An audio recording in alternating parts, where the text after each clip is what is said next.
От пациентки исследовали аорту и ее ветви, компрессия чревного ствола и аорто-мезентеральная компрессия. Симптомы начались в мае 2019 года.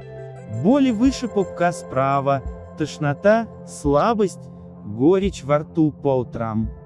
Нужно исключить компрессию чревного ствола и аорто-мезентеральную компрессию.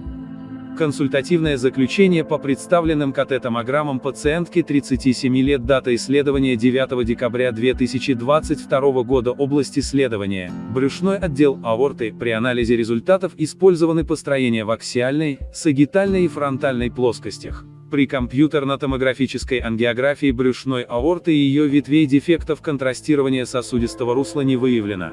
Экстравазации контрастного вещества не выявлено. Диаметр брюшной аорты на уровне диафрагмы составляет 16 мм, на уровне отхождения чревного ствола 15 мм.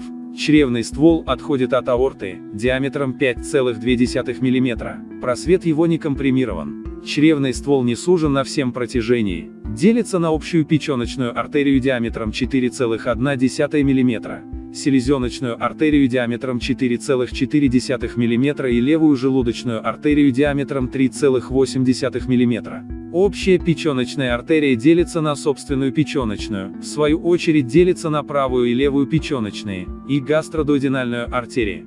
Верхняя брыжеечная артерия диаметром 6,2 мм, отходит от аорты под углом 18 градусов, аорто-мезентериальное расстояние 7,7 мм. Нижняя брызжеечная артерия 3,0 мм, брюшная аорта на уровне отхождения почечных артерий 14 мм. Диаметр правой почечной артерии составляет 5,1 мм. Левый 5,7 мм. Диаметр аорты в инфраренальном отделе составляет 13 мм, на уровне бифуркации 13 мм. В зоне сканирования патологических образований, инфильтрации в мягких тканях не выявлено. Костные травматические и деструктивные изменения не прослеживаются. Заключение. КТ-картина синдрома верхней брызжеечной артерии. Рекомендована консультация гастроэнтеролога. 26 декабря 2022 года доцент кафедры КМН. Котов М.А. Заключение не является окончательным диагнозом и должно оцениваться лечащим врачом вместе с результатами других исследований и клиническими данными. Комментарий врача-рентгенолога. С чревным стволом нормально все, он достаточного диаметра, признаков стеноза или его компрессии нет.